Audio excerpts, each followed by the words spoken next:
La prière qui engendre le mouvement de Dieu. La prière qui engendre le mouvement de Dieu. L'homme est capable par Dieu de faire mettre en mouvement des choses que Dieu a gardées d'avance. Il y a des promesses qui ne se sont pas encore accomplies. Pas que la saison n'est pas arrivée. Pas que les saisons propices ne sont pas arrivées. Parce qu'il manque des créateurs. Il manque ceux qui se lèveront et porteront dans leur entraille, dans leur cœur, dans leur esprit, les fardeaux de Dieu. Les fardeaux de Dieu ne pourront point s'accomplir sans la prière qui engendre ces mouvements. La prière qui engendre les mouvements de Dieu. Dieu a annoncé beaucoup de choses. Beaucoup d'œuvres sont lentes à s'accomplir. Malgré la souveraineté de Dieu d'agir. Mais elle tarde. Elle tarde. Parce que les fils ne se sont pas encore réveillés. Les fils ne se sont pas encore réveillés. Ils ne sont pas encore conscients de la mission que Dieu les a donnée. Ils ne sont pas encore conscients de la mission que Dieu les a donnée. Rien ne bougera pas. Rien ne bougera sans la prière. Dieu compte sur vous. Dieu compte sur nous pour établir ce qu'il a préparé d'avance. Le pasteur Apollos nous a introduit la dernière fois sur la prière qui engendre les mouvements de Dieu. Il a eu à développer le fonctionnement de Dieu. Comment Dieu fonctionne de saison en saison. Comment la prière peut être capable d'enfanter une œuvre de Dieu. Comment la prière peut établir sur terre le règne de Dieu. Alléluia. Alléluia. La prière qui engendre les mouvements de Dieu. Qu'est-ce que mouvement de Dieu? Ou bien quels sont les mouvements de Dieu? Que veut dire les mouvements de Dieu? Les mouvements de Dieu sont les déplacements de Dieu. Les mouvements de Dieu sont les déplacements de Dieu. Les mouvements de Dieu sont les déplacements de Dieu.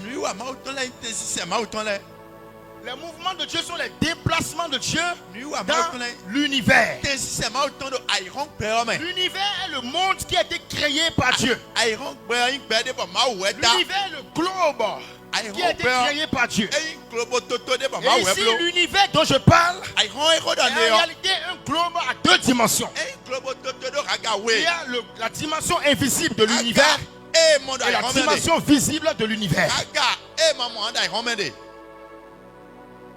Le déplacement de Dieu est en réalité lorsque Dieu décide de sortir du domaine dans lequel il réside pour entrer dans l'univers qu'il a créé pour accomplir une mission ou bien plutôt une œuvre particulière.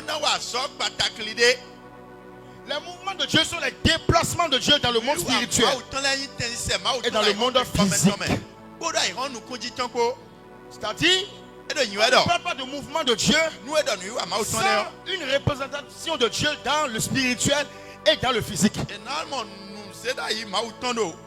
Tant qu'il n'y a aucune représentation de Dieu dans le spirituel et dans le physique, on ne parle pas de mouvement de Dieu.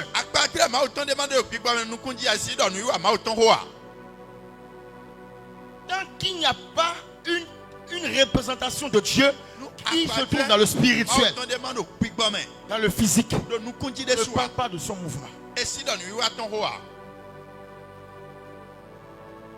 Les mouvements de Dieu sont des déplacements de Dieu dans le monde spirituel et physique. Pourquoi Dieu se déplace? Pourquoi Dieu doit se déplacer? Parce que Dieu ne se déplace pas en vain. Il le fait à chaque fois qu'il s'apprête à accomplir une nouvelle œuvre dans le spirituel et dans le physique. Dieu se déplace parce qu'il s'apprête à accomplir une œuvre spirituelle dans le monde spirituel et dans le monde physique. Parce que nous ne pouvons pas connaître,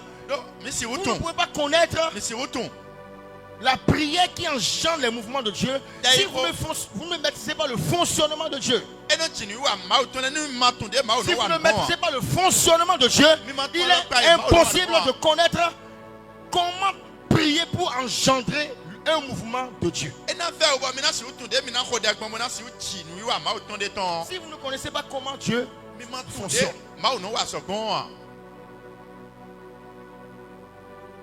Dieu ne se déplace pas en vain. Dieu ne se déplace pas en vain. Lorsque Dieu se déplace, c'est parce qu'il y a une œuvre nouvelle qui commence à arriver. Cette œuvre peut être dans le monde spirituel et dans le monde physique. Dans Genèse 1, le verset 1, la Bible dit qu'au commencement, Dieu créa les cieux et la terre. Mais avant la création des cieux et la terre, où était Dieu avant de créer les cieux et la terre? Parce que naturellement, nous disons que Dieu est au ciel et que Dieu a créé les cieux et la terre. En réalité, quand est-ce que le ciel commence à exister? Le ciel commence à exister lorsque Dieu déclare la création des cieux. Et si Dieu crée les cieux, où Dieu était avant la création des cieux? Et si les cieux sont la demeure de Dieu, alors nous allons nous dire que Dieu a commencé à exister lorsque les cieux ont été créés. Allons nous dire que Dieu existait avant la création des cieux. Parce que les cieux commencent à exister lorsque Dieu sort d'un domaine dans lequel il était afin de pouvoir créer un domaine nouveau qu'on appelle les cieux.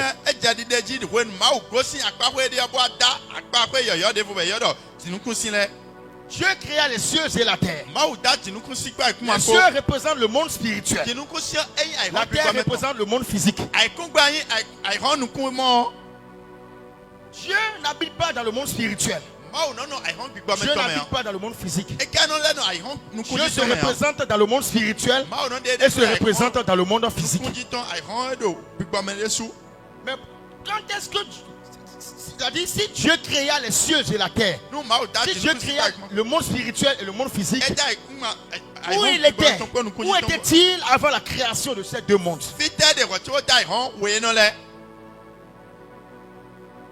Il était dans l'éternité. L'éternité, c'est le lieu, c'est-à-dire c'est chez le Père, c'est le domaine du Père. L'éternité, c'est la dimension du Père. L'éternité, l'éternité n'est pas d'abord un lieu, mais l'éternité est d'abord l'origine de toutes choses. L'éternité est l'origine de toutes choses. L'éternité est avant le temps. Le temps a un commencement et une fin, mais l'éternité n'a pas de commencement ni de fin. Dieu avait un domaine dans lequel il était avant de créer deux autres domaines qu'on appelle les cieux et la terre. Alléluia. Alléluia. Cela veut dire quoi? Un mouvement de Dieu, comme je l'ai dit, est le déplacement de Dieu de sa demeure pour se représenter dans d'autres domaines. La demeure de Dieu, c'est-à-dire c'est Dieu lui-même qui habite l'éternité. Parce qu'il est éternel. Mais Dieu ne demeure pas dans le spirituel. Parce qu'en réalité, le spirituel est tiré de l'éternité. Tout ce qui est éternel est spirituel. Mais tout ce qui est spirituel, c'est-à-dire ne gouverne pas l'éternité. C'est-à-dire Dieu est éternel. Dieu est éternel. Tout ce qui est esprit vient de l'éternité. Mais tout ce qui est esprit ne règne pas dans l'éternité. Quand Dieu sait qu'il y a une œuvre à accomplir, il y a des choses qui doivent se réaliser dans l'univers, Dieu a logé, Dieu a créé des esprits qu'il a logé dans un domaine appelé les cieux. Les esprits qu'il a mis dans un domaine spirituel. Les esprits qu'il a placés dans un univers. Parce qu'en réalité, lorsque Dieu sort de l'éternité, c'est en réalité, il entre dans le temps. Et le temps a un commencement et une fin. L'éternité n'a pas de commencement ni de fin. Le monde spirituel n'est pas dans l'éternité. Le monde spirituel ne siège pas dans l'éternité. Bien que tout ce qui est éternel est spirituel, le monde spirituel est venu de l'éternité pour être dans le temps, pour avoir un commencement et une fin. Et le monde physique est un monde aussi qui a un commencement et une fin. La Bible dit qu'un temps arrivera où la terre sera détruite, où les éléments seront dissous. Parce que le Dieu a déterminé un temps. Il a fixé un temps pour le début du commencement de la terre et la fin de toutes choses sur la terre. Dieu a fixé un temps pour les choses qui se déroulent dans le monde spirituel. Mais en réalité, le règne de Dieu dans l'éternité, il n'y a aucun temps qui le délimite. Et lorsque toute chose qui existe dans le spirituel, dans le monde spirituel, finira, et que les choses qui sont dans le monde physique finira, tout retournera dans l'éternité d'où ils sont tirés. Acclame Jésus.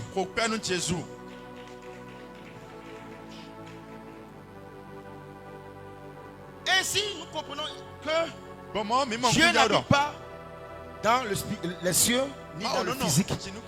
Il se représente dans les cieux et se représente dans le physique. C'est pourquoi nous disons que les mouvements de Dieu sont les représentations de Dieu dans l'univers. À chaque fois qu'il y a un mouvement de Dieu sur la terre, c'est en réalité la représentation de Dieu qui se manifeste sur la terre.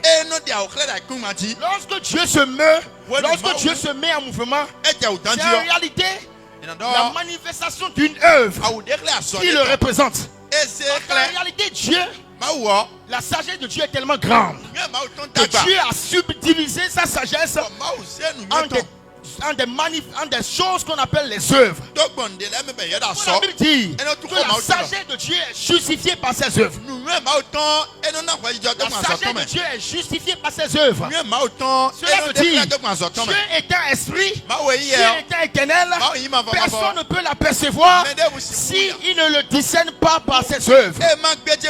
Parce qu'en réalité, dans l'éternité, Dieu est au repos.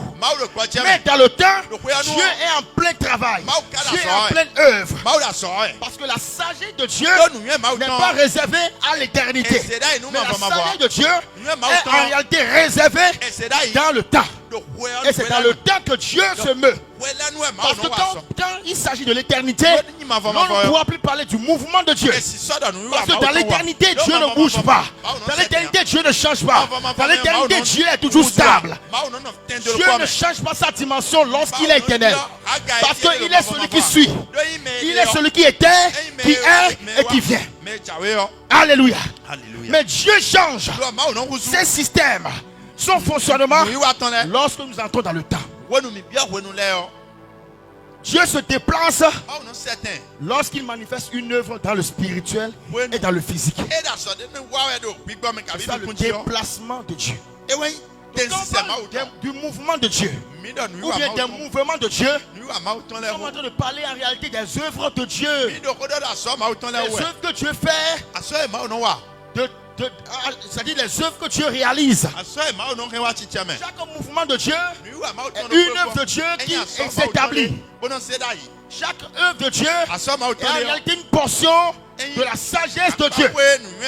La sagesse de Dieu n'est pas... La sagesse de Dieu est en Dieu. Mais la sagesse de Dieu n'est pas faite pour demeurer en Dieu. Mais elle est faite pour être libérée dans le monde. Elle est faite pour être libérée dans le monde. Parce que Dieu a créé toutes choses. Il a voulu toujours, même s'il ne peut pas quitter sa demeure éternelle et siéger parmi la création, le but de Dieu a toujours été manifester quelque chose de lui, une œuvre de lui qui le représente dans le physique et le spirituel.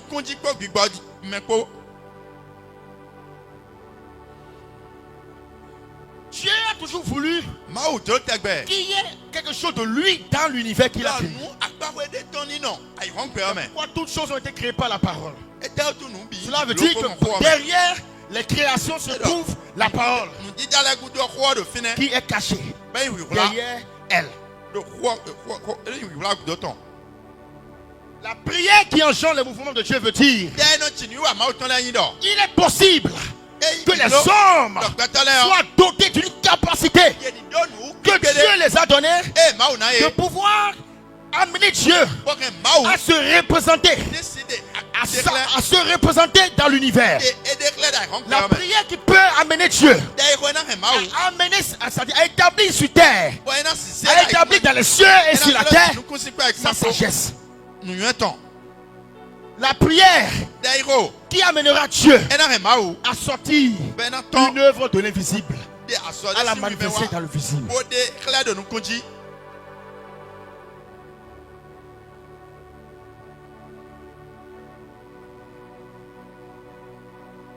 Certains diront, pourquoi Dieu a besoin de prière pour se mettre en mouvement? Pourquoi Dieu a besoin des hommes pour se mettre en mouvement?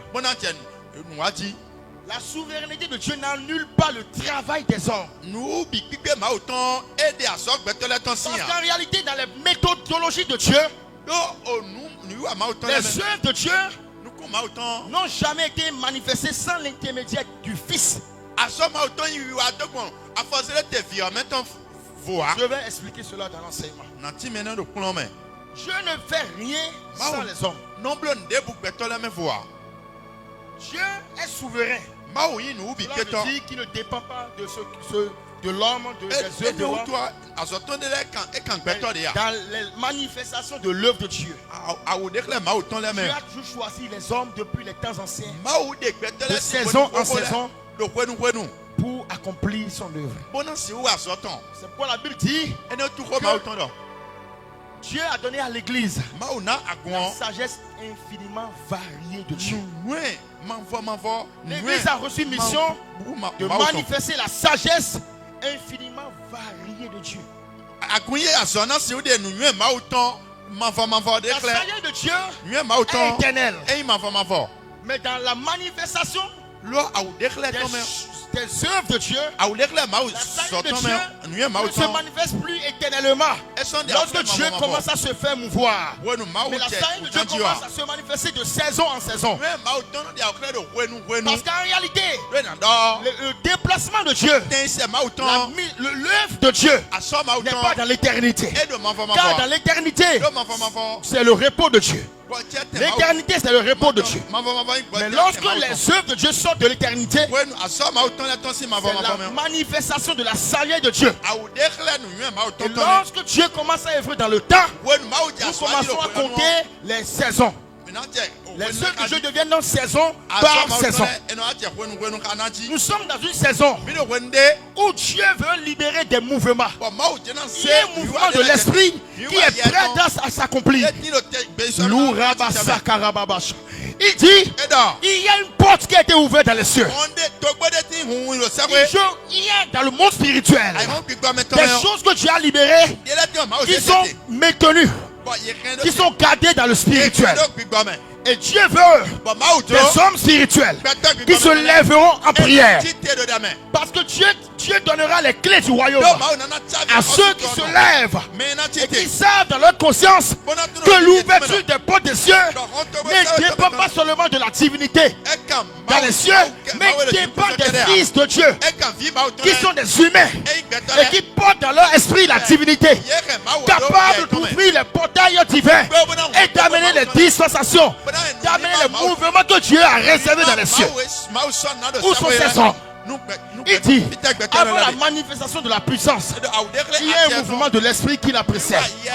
À chaque fois qu'une puissance de Dieu agit, précédemment, il y avait un esprit de Dieu qui est venu l'annoncer, qui est venu préparer le terrain. Et la prière, c'est le souffle qui met en mouvement l'esprit de Dieu qui a été libéré dans une saison et qui a reçu mission d'amener l'œuvre de Dieu sur la terre. La saillie de Dieu ne peut jamais, la saillie de Dieu qui est éternelle, ne peut jamais se manifester dans le temps s'il n'y a pas de co-ouvrier. Parce que la saillie de Dieu se divise en des œuvres de Dieu. Et lorsque l'œuvre de Dieu doit s'accomplir effectivement sur la terre, parmi les hommes, il faut la naissance des co-ouvriers de Dieu. Il faut la naissance des partenaires de Dieu. Les partenaires de Dieu sont en réalité des fils de Dieu qui se lèveront et qui porteront à cœur le fardeau que Dieu met dans une saison. La prière qui engendre les mouvements de Dieu, c'est une prière par laquelle les fils, ayant discerné l'atmosphère d'une nouvelle œuvre de Dieu qu'il manifeste dans le temps, se lèvent par la conscience spirituelle que Dieu les a donnée et le discernement spirituel qui met en mouvement l'œuvre que Dieu a préparée d'avance. La Bible dit que ce sont des œuvres que Dieu a préparées d'avance, que nous devons pratiquer, nous devons mettre en existence. Acclame Jésus. Les mouvements de Dieu sont comme des vagues des eaux, comme des flots. Psaume 42, le verset 8.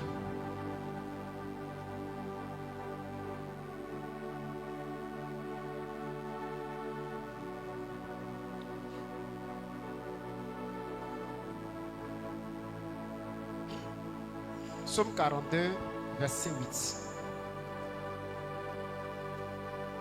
Un flot appelle un autre flot au bruit de ses ondées. Toutes tes vagues et tous tes flots passent sur moi. C'est un principe spirituel. Un mouvement de l'esprit et un flot qui appelle un autre flot. Les flots sont des vagues d'eau qui se mettent en mouvement. Et chaque flot est en réalité des vagues d'eau qui se mettent en mouvement dans une saison. Et lorsque les vagues se meuvent, d'autres saisons se créent successivement. Et lorsque les saisons arrivent, les flots se manifestent. Et les flots, lorsqu'ils terminent de se manifester, invitent d'autres flots. Les vagues arrivent de saison en saison. Le mouvement de l'esprit est comme un flot qui appelle un autre flot. C'est comme des vagues d'eau qui se mettent en action et qui témoignent physiquement, plutôt qui témoignent symboliquement des mouvements des esprits de Dieu ou des mouvements de Dieu. Nous devons savoir que Dieu est esprit. Et je vous ai dit que le mouvement de Dieu est en réalité une œuvre de Dieu que Dieu met dans une saison. Alléluia. Alléluia. Ainsi, si le mouvement de Dieu est une œuvre de Dieu qui vient dans une saison, les œuvres qui sortent de Dieu portent directement sa nature. Dieu étant esprit, ses œuvres sont aussi esprit. C'est pourquoi l'œuvre de Dieu est en réalité une portion d'esprit qui sort de l'éternité, qui sort de Dieu, et qui entre dans le monde spirituel et dans le monde physique. Le monde spirituel et le monde physique est en réalité la destination des œuvres de Dieu. En réalité, toute œuvre de Dieu qui n'est pas encore visible dans le spirituel et dans le physique n'est pas encore un mouvement de l'esprit. Tout ce que Dieu fait qui te met en Dieu n'est pas encore un mouvement de l'esprit. Parce que le déplacement de Dieu, c'est le mouvement de l'esprit. Et le mouvement de l'esprit, c'est lorsqu'une œuvre de Dieu sort de Dieu, entre dans le monde spirituel, quitte le monde spirituel et descend dans le monde physique. Ceux qui porteront les œuvres de Dieu et qui se lèveront, qui deviendront des partenaires de Dieu, des collaborateurs de Dieu, des co-ouvriers de Dieu, sont ceux en réalité qui ont une intimité avec Dieu. Ils sont ceux en réalité qui ne font pas les choses de Dieu dans la dimension physique. Ils sont ceux qui ne se limitent pas aux choses spirituelles, mais ils sont ceux qui sont capables de transcender le monde physique, de transcender le monde spirituel et avoir une intimité avec Dieu.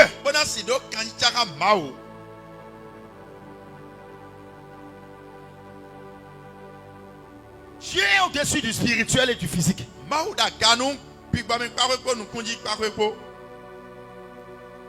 Les œuvres de Dieu, Dieu les envoie dans le spirituel. Parce que le monde spirituel est en réalité la matrice des œuvres de Dieu. Le monde spirituel est en réalité la matrice des mouvements de l'esprit. Cela veut dire que si nous voulons un mouvement de l'esprit, nous devons en réalité nous connecter à Dieu. Connaître les pensées de Dieu. Parce que les pensées de Dieu sont les esprits de Dieu.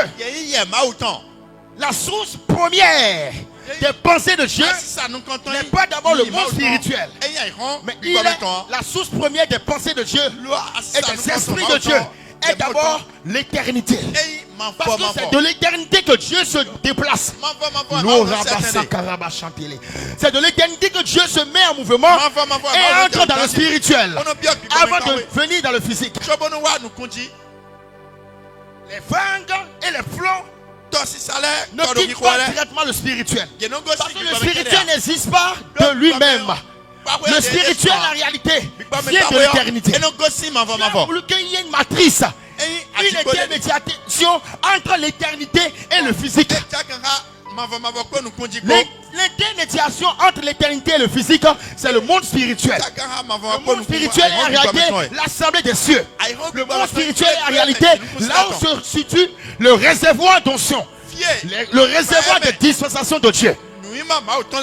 Quand Dieu libère sa pensée ne vient pas sur les hommes, ça passe par le monde spirituel. Le monde spirituel est en réalité le lieu où en réalité le lieu d'où coule les choses que Dieu libère depuis l'éternité.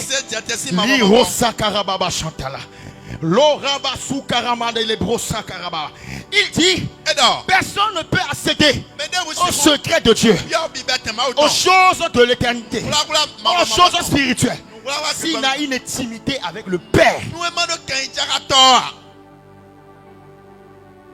Le monde spirituel, lorsque vous commencez à grandir, le monde spirituel est la connaissance du Fils. Parce qu'en réalité, dans le monde spirituel, c'est les lois spirituelles qui concernent le Fils de Dieu.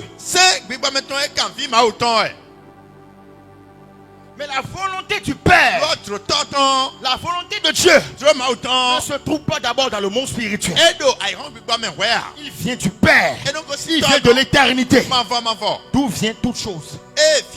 Lorsqu'il quitte l'éternité, lorsqu'elle quitte l'éternité, elle entre dans le monde physique, le monde spirituel. Elle entre dans le monde spirituel avant de descendre dans le monde physique. Voilà, la Bible dit que Jésus-Christ est le médiateur entre Dieu et les hommes. En réalité, le médiateur a un royaume. C'est pourquoi le royaume du troisième ciel, c'est en réalité le monde spirituel où Dieu règne par le Fils. C'est pourquoi le troisième ciel est appelé le royaume du Fils. Le royaume des cieux, c'est le royaume du Fils. Les cieux sont la matrice des choses de Dieu.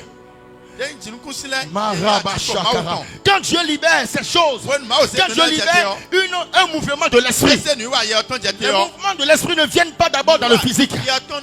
Dieu retient les mouvements de l'esprit dans le troisième ciel, dans le monde spirituel, afin que ceux qui montent dans les hauteurs soient capables d'aller accueillir, d'aller percevoir les pensées de Dieu, d'aller recevoir et discerner et dans leurs esprits et mettre en mouvement ce que Dieu réserve et qu'il a mis dans le spirituel.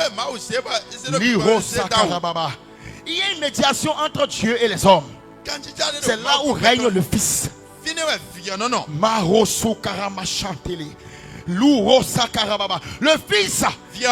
Fils n'est pas en réalité une personne d'abord. Le Fils en réalité c'est une...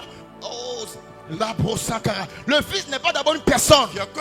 D'abord, selon l'explication, le Fils en réalité, c'est une position spirituelle. Le Père n'est pas d'abord une personne. Le Père est une position spirituelle. Cela veut dire, lorsque la personne du Père, lorsque Dieu en tant qu'esprit libère des choses, les choses viennent dans un territoire où règne le Fils. En réalité, c'est la position où Dieu libère sa volonté, sa pensée. Il faut avoir une intimité avec Dieu. Dieu en tant que Père, il a sa position dans l'éternité. En tant que Fils, il amène tout ce qui est éternel dans le spirituel. Et Dieu en tant que Saint-Esprit, en réalité, vit et opère sur la terre. Le Père est dans l'éternité. Le Fils est dans le monde spirituel. Et le Saint-Esprit est dans le monde physique. Ce n'est pas trois personnes distinctes, mais c'est trois mouvements de l'Esprit de Dieu. Trois dispensations de Dieu. Trois œuvres divines qui libèrent d'autres multiples fonctions de Dieu dans le monde. Alléluia. Alléluia. Acclame Jésus-Christ. Dieu est esprit et ses œuvres sont des portions d'esprit. À chaque fois que Dieu se déplace, c'est un esprit nouveau qu'il libère. Comprenez ça? Le mouvement de l'esprit est l'apparition d'un nouveau esprit. Alléluia. Alléluia.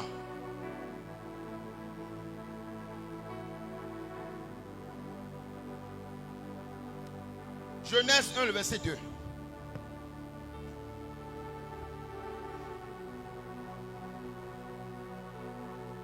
Genèse 1, verset 2. La connaissance est l'élément déclencheur de cette prière qui va s'enflammer dans l'église. Sans la connaissance, vous ne comprendrez pas pourquoi vous priez. La terre était informe et vide. Il y avait des ténèbres à la surface de l'abîme et l'Esprit de Dieu se mouvait au-dessus des eaux. L'Esprit de Dieu se mouvait au-dessus des eaux. Quand vous voyez ce verset, ne pensez pas directement que c'est un seul esprit. Ça dit je cherche le mot pour vous expliquer cela. C'est un principe spirituel. Tant que le verset ne précise pas le type d'esprit ni le nom de l'esprit, comprenez que c'est un principe spirituel. Cela veut dire Dieu est esprit. Dieu est un esprit. Chaque apparition ou chaque déplacement de Dieu est en réalité la mouvance d'un esprit de Dieu.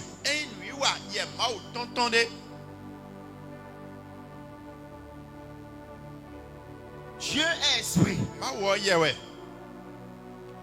L'esprit de Dieu se mouvait. Il n'y a pas plusieurs, il n'y a pas une seule œuvre de Dieu. Une seule œuvre de Dieu. Il n'y a pas deux œuvres de Dieu. Il y a plusieurs œuvres de Dieu. Chaque œuvre de Dieu est spirituelle. Donc si vous voyez l'esprit de Dieu se meut, discerner de quel esprit il s'agit. Dans la manifestation. Parce que cela veut dire que le déplacement de Dieu est la mouvance d'un esprit de Dieu. Si cet esprit de Dieu avait reçu une mission de créer, nous parlerons de l'esprit de la création, d'un esprit créatif. Mais en réalité, si cet esprit avait une autre mission, l'esprit prendra le nom de la mission. Mais ici, c'est en réalité un nom commun, je peux le dire, un attribut commun à toute manifestation de l'esprit de Dieu. Il se mouvait au-dessus des eaux. Il s'agit d'un mouvement de l'esprit de Dieu. Dieu était en train de se mettre en mouvement par son esprit. L'esprit avait... L'esprit se mettait en mouvement. Il avait le même mouvement que celui des eaux. L'esprit se mouvait au-dessus des eaux. Or, les eaux naturellement se mouvent. Les eaux se mettent toujours en mouvement. L'esprit aussi se met en mouvement. C'est la façon dont Dieu se déplace et agit. Cela veut dire quoi? L'œuvre de Dieu est spirituelle. Le mouvement de Dieu est spirituel. Parce que Dieu est un esprit. Dieu est en réalité un univers des esprits. Dieu est un univers des esprits.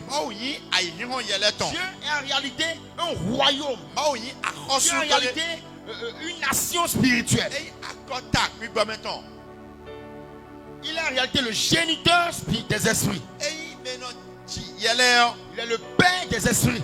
Cela veut dire que tout ce qui est spirituel vient de Dieu. Le monde spirituel avec les esprits viennent de Dieu. Tout ce qui est physique vient du spirituel. Or, tout ce qui est spirituel vient de l'éternité. Et Dieu est dans l'éternité. Tout ce que Dieu fait est spirituel. Dieu est la source de tous les mouvements d'esprit. Même si le diable a aussi des esprits, en réalité tout vient de Dieu. Tous les esprits qui servent le diable viennent d'abord de Dieu. Le diable, lorsqu'il était rébellé contre Dieu, il a été précipité. Il est descendu avec des esprits. Il est venu avec une dispensation d'esprits qui viennent du monde spirituel. Qui me comprend? Cela veut dire quoi? Quand je dis que tout mouvement d'esprit vient de Dieu, la source principale des œuvres spirituelles vient de Dieu. Les œuvres spirituelles qui sont dans le monde des ténèbres ont été copiées. Plutôt, sont la photocopie de ce qui existe dans le ciel. Parce que lorsque Satan a été précipité, Dieu lui a arraché son autorité. Mais Dieu ne l'a pas arraché son pouvoir. En réalité, les esprits qui l'ont suivi font partie du pouvoir et de son mode d'opération. Lorsqu'il a été précipité depuis, il a perdu son autorité, il a perdu sa position. Parce que l'autorité est dans la position. Mais les pouvoirs sont dans les capacités d'œuvrer. C'est pourquoi lorsqu'il a été précipité, il continuait à œuvrer avec les esprits qui servaient Dieu. Ces esprits maintenant qui le servent dans le monde des ténèbres et accomplissent les desseins qui sont dans son cœur. Mais ces esprits ne sont plus les esprits qui servent Dieu. Mais c'était les esprits qui avaient été engendrés par Dieu. Viens avec moi. Acclame Jésus. Dieu est la source de toute spiritualité. Tous les esprits qui sont venus, qui servent Satan, servaient Dieu au départ. La notion d'engendrement des esprits ne relève pas de l'autorité de Satan. Vient de l'autorité de Dieu. Dieu est la source des esprits. Apocalypse 1,14. Nous sommes en train de comprendre les mouvements de Dieu. Les mouvements de Dieu. Et lorsque vous comprendrez comment Dieu fonctionne, vous saurez pourquoi il est très important de prier. Apocalypse 1,14. Oui. Sa tête. 4. Apocalypse 1, le verset 4. Verset 4. Jean, aux sept églises qui sont en Asie, que la grâce et la paix vous soient données de la part de celui qui est, qui était et qui vient, et de la part des 7 esprits. Ici, on parle de combien d'esprits? 7 esprits qui sont devant son trône. Ici, on parle de 7 esprits. Ces esprits sont des esprits de Dieu. Il s'agit en réalité des esprits de Dieu. Donc ici, cela montre que Dieu est en réalité le géniteur des esprits. Dieu est le père des esprits selon Hébreux 12, le verset 9. Lisez.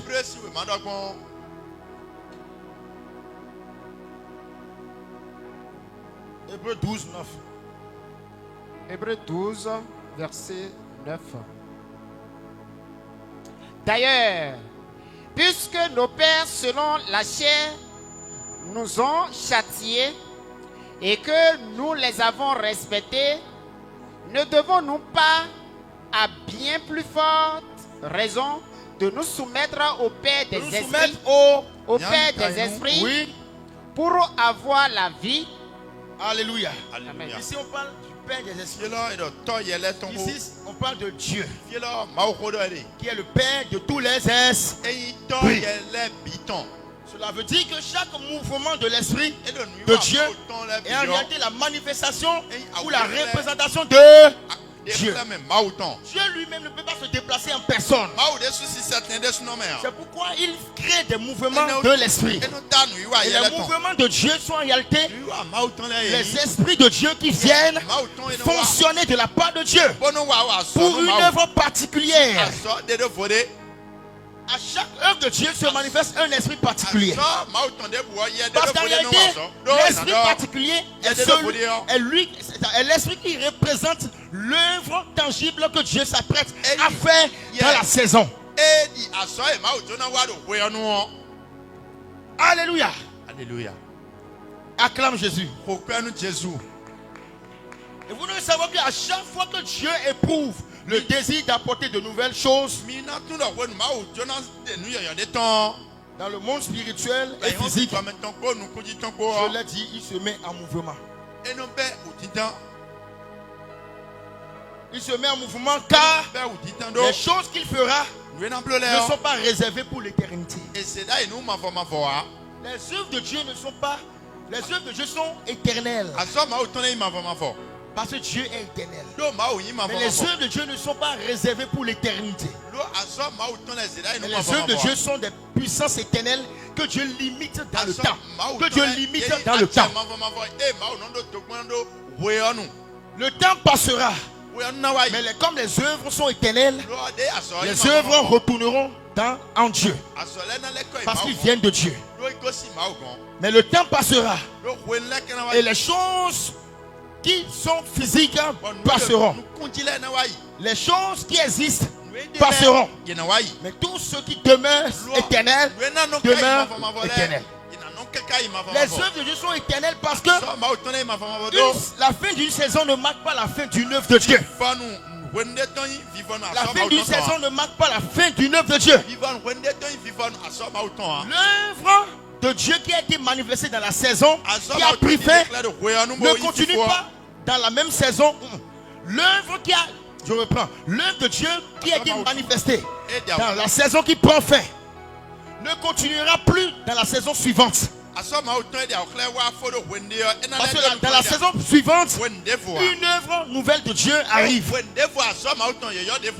Mais la même œuvre de Dieu qui a terminé dans la saison ancienne, Dieu peut le ramener 3 saisons plus tard.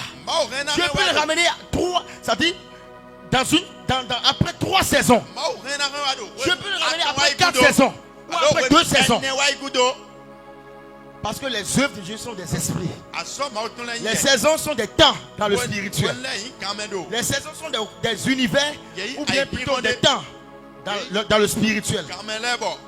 Et les œuvres sont spirituelles.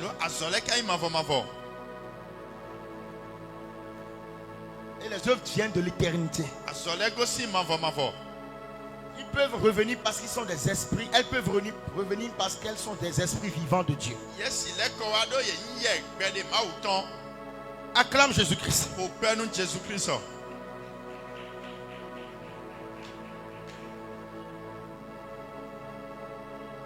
Les choses que Dieu s'apprête à faire, pour lesquelles il se met en mouvement, sont réservées pour l'univers, pour le monde. Le déplacement de Dieu n'est pas le mouvement de sa personne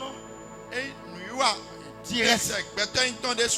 Quand on dit que Dieu se met en mouvement, le mouvement de Dieu, ce n'est pas que Dieu se déplace comme ça. Il a expliqué, c'est l'œuvre de Dieu qui se met en mouvement, qui se met en action. Un flot appelle un autre flot. Un mouvement qui prend fin appelle la venue d'un autre mouvement. Depuis des temps anciens jusqu'à nos jours, Dieu a toujours travaillé de cette façon. Et les hommes qui opèrent avec Dieu, les co-ouvriers de Dieu, ont été ceux qui discernent les temps et les saisons. Ceux qui discernent les temps et les saisons. Et ceux qui prient pour enfanter les desseins de Dieu dans leur génération.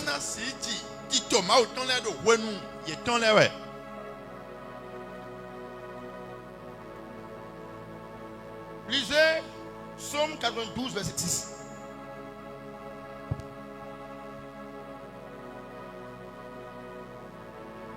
Psaume 92, verset 10. 6. Que tes œuvres sont grandes, ô Éternel. Tes œuvres sont grandes, ô Éternel. On parle de quoi ici? On parle de quoi?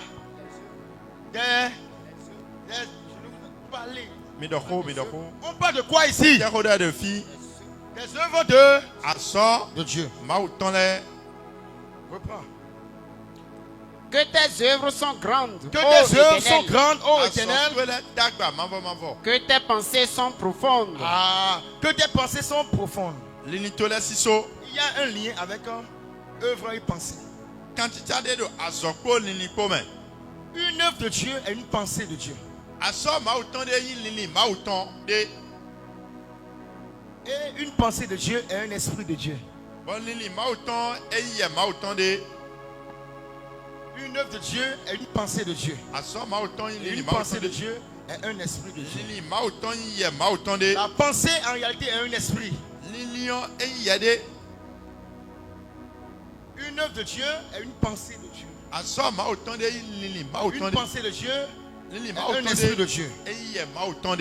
Les œuvres de Dieu sont grandes. Cela veut dire que les pensées de Dieu sont grandes. Et cela veut dire que les esprits de Dieu sont profonds. Elles se manifestent. Elles sortent de leur profondeur. Une œuvre de Dieu est un esprit de Dieu. Dieu peut générer, Dieu peut engendrer des esprits. Cela veut dire que Dieu peut mettre en mouvement une œuvre ou bien des œuvres de sa part. Et comment cela se passe? lorsque Dieu pense, en même temps un esprit nouveau arrive. Et lorsque l'esprit nouveau arrive, une œuvre nouvelle de Dieu commence.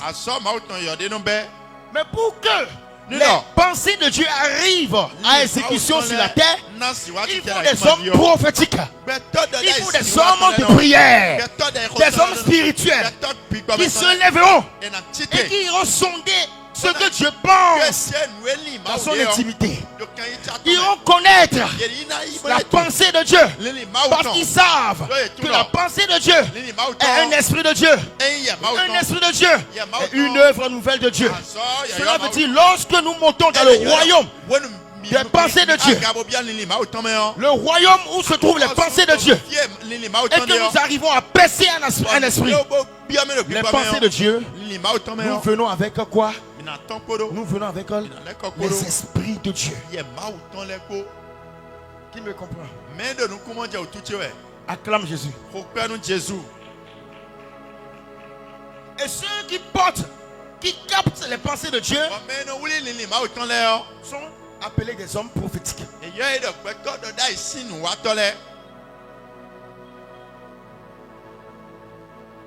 Ceux qui connaissent le cœur de Dieu, la pensée de Dieu, ils peuvent être des précurseurs des mouvements de Dieu.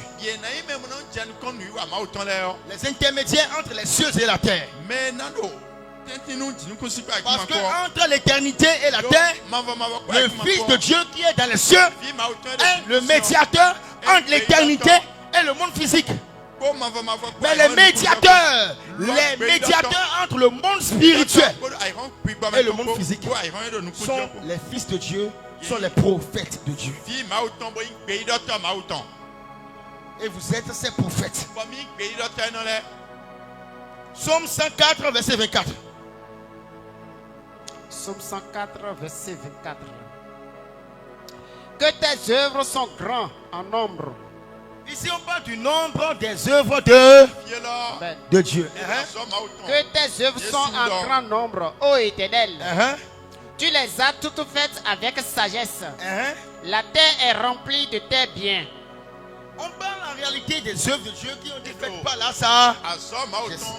Moi, je vous ai dit que la sagesse de Dieu est en réalité les œuvres de Dieu. Les œuvres de Dieu sont les portions de la sagesse de Dieu.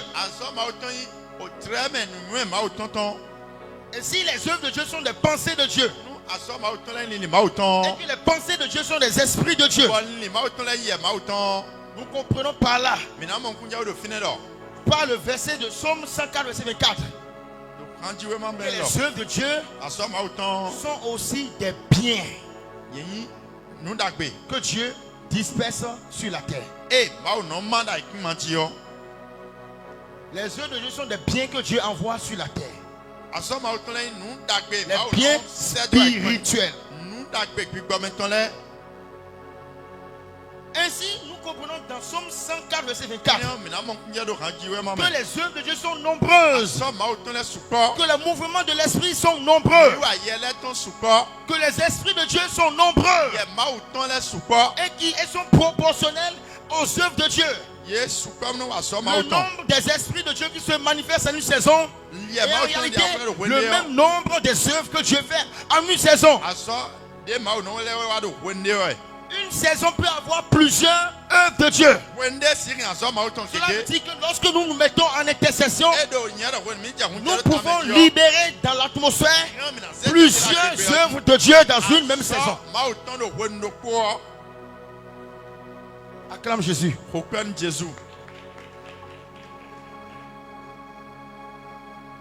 Ces œuvres sont des biens que Dieu envoie sur la terre spirituellement et visiblement.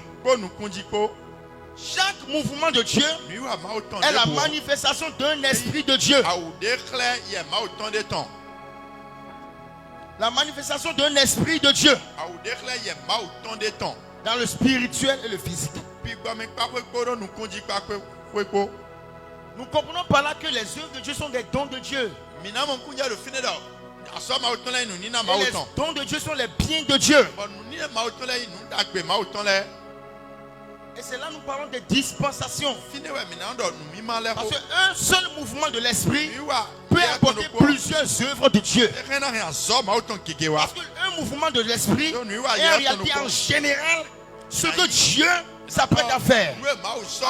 Lorsque Dieu commence à se déplacer, il fait plusieurs œuvres pour mettre en accomplissement un mouvement de l'esprit. Un mouvement de l'esprit est l'ensemble des œuvres que Dieu accomplit en une saison. Et les œuvres que Dieu accomplit en une saison sont appelées les dispensations de Dieu. Les choses que Dieu libère. Les dispensations sont tout ce qui vient d'en haut. Tout ce que Dieu libère sur la terre dans une saison. Jacques 1, verset 17.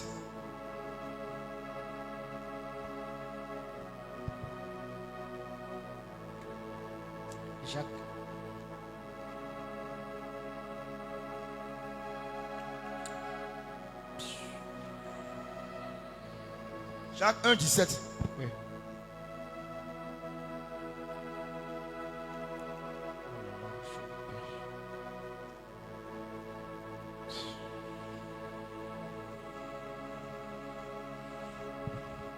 Jacques 1, 17. Toute grâce excellente. Fais-nous. Oui. Toute grâce excellente et tout don parfait descendent d'en haut, du Père des Lumières. Ici, on parle de quoi? On parle des œuvres de Dieu. On parle des dispensations de Dieu. Toute grâce excellente et tout don parfait descend d'en haut, du Père des Lumières, chez lequel il n'y a ni changement. Chez lequel il n'y a ni changement. Dans l'éternité, il n'y a pas de changement. Il n'y a pas de variation. Ni ombre de variation. Et lorsque Dieu envoie les dispensations, les dons, les grâces, c'est en ce moment qu'il commence à varier dans ses actions. Lorsque Dieu sort l'éternité et dans le temps, qu'il commence à changer, qu'il commence à se mouvementer, qu'il commence à avoir des actions différentes en chaque saison.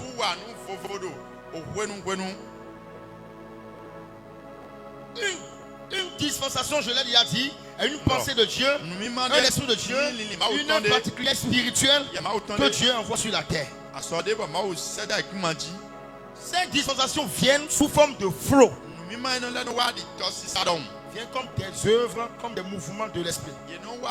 Un mouvement de l'esprit peut apporter plusieurs œuvres de Dieu. Lorsque Dieu commence à agir puissamment dans la guérison, dans une saison donnée, Dieu a libéré quoi? Des esprits de guérison. Le Saint-Esprit vient avec des esprits de guérison. Les esprits de guérison viennent avec les œuvres de Dieu. Et ceux que Dieu utilise dans la guérison ne sont pas ceux qui prient pour que Dieu guérisse. C'est ceux qui ont porté en eux les esprits de guérison. C'est eux qui guérissent les malades dans la saison de guérison.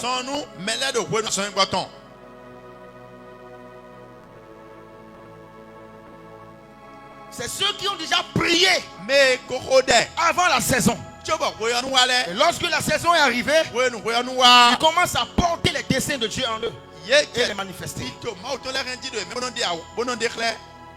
Alléluia. Alléluia. Acclame Jésus-Christ. Au Père, nous Jésus-Christ.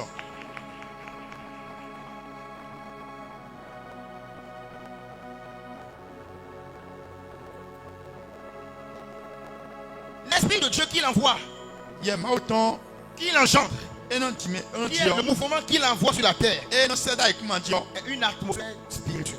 Une atmosphère nouvelle dans laquelle Dieu agit. Une nouvelle dans une nouvelle saison.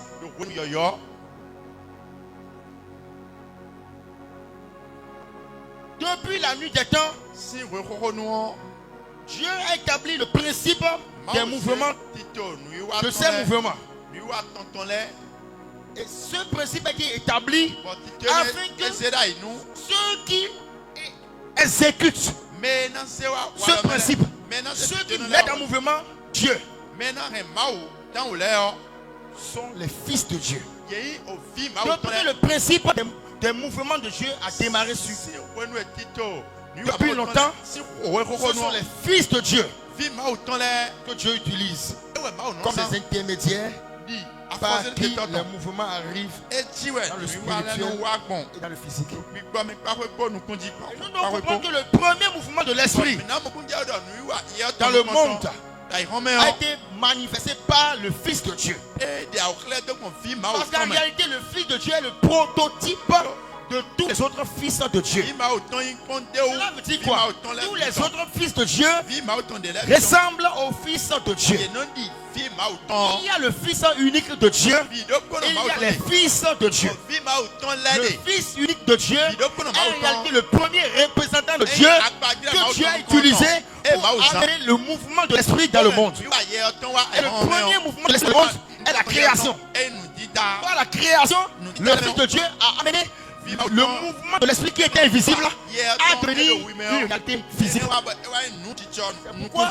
Lorsque l'esprit se mouvait sur les eaux, rien n'a encore été créé.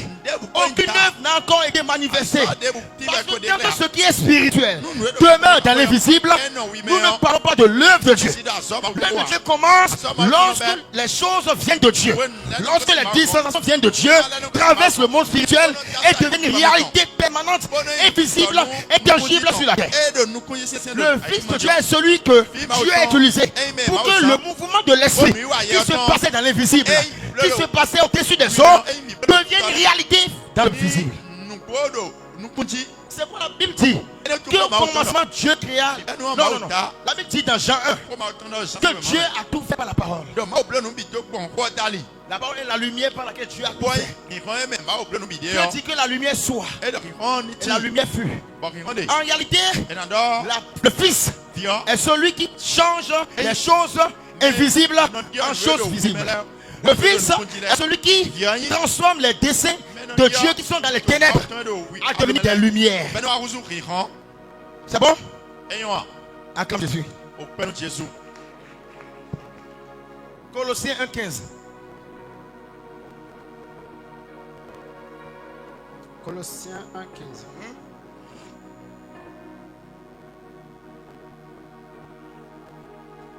Je lis la parole de Dieu. Colossiens 1,15. Il est l'image du Dieu invisible, le premier-né de toute la création. Il y a plusieurs nés. Mais Christ, le Fils de Dieu, est le premier-né de toute la création. Il est en réalité le premier qui a été engendré et qui a amené les œuvres engendrées à devenir des œuvres créées.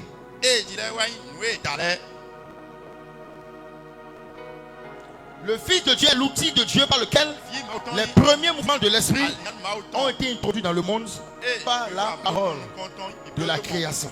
C'est pourquoi Jean 1, je l'ai déjà dit, que c'est par la parole que toutes choses ont été faites. Par la lumière que toutes choses ont été faites. Que la lumière soit. C'est la parole qui a déclaré l'existence de la lumière. Et l'existence de la lumière est en réalité la manifestation d'un mouvement de l'esprit qui devient tangible, qui devient physique. Le premier mouvement de l'esprit, je l'ai dit, est l'ensemble des dispensations, des pensées qui étaient cachées en Dieu, qui étaient dans l'invisible, et introduit dans la réalité par la création des visibles. L'existence des dispensations est possible par la création des invisibles. Mais l'œuvre que accomplit les fils pour l'enchaînement des mouvements de Dieu est l'introduction des réalités invisibles que Dieu a déjà engendrées, qui sont déjà dans le spirituel, afin que ces réalités deviennent tangibles, visibles. Les fils de Dieu sont des ouvriers de Dieu, à l'image du Fils de Dieu. Et c'est aujourd'hui, en ce temps de la fin, les fils de Dieu sont les moyens que Dieu utilise pour mettre en mouvement les desseins de Dieu.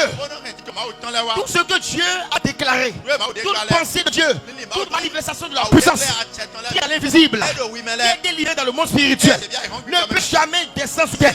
La puissance ne viendra pas tant que les fils ne se lèvent point et opèrent avec Dieu.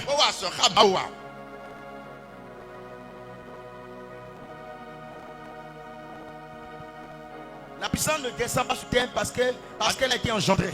Parce qu'elle est sortie de Dieu. Non. La puissance descendra parce qu'il y a des médiateurs entre le monde spirituel et le monde physique. Parce que lorsque Dieu envoie d'abord la puissance, il ne descend pas sur terre. Elle ne descend pas sur terre. Elle descend d'abord dans le monde spirituel. Il faut ceux qui ont une connexion entre les réalités spirituelles. Par la prière, puissent être des canaux d'accouchement de la puissance. Des canaux d'enfantement de la puissance.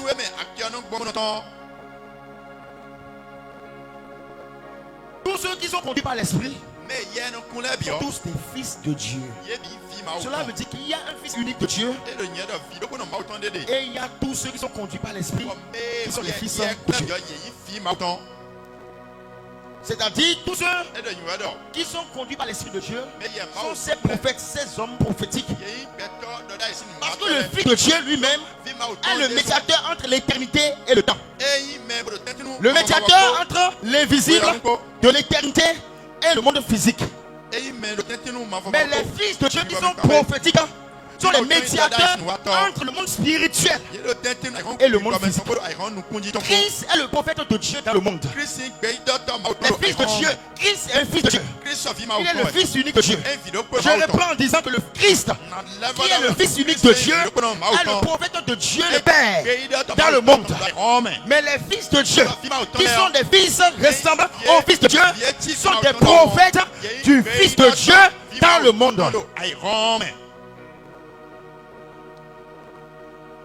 Christ, le Fils de Dieu, est le prophète de Dieu dans le monde. Le représentant de Dieu, le Père, dans le monde spirituel et dans le monde physique. Mais les fils de Dieu que nous sommes, qui ressemblons aux fils de Dieu, nous sommes les prophètes du Fils dans le monde. En ce temps de la fin, la manifestation des desseins de Dieu viendra lorsque des fils se lèvent et agissent comme le Fils de Dieu le fait. Acclame Jésus-Christ. Ainsi, ces fils de Dieu sont prophétiques.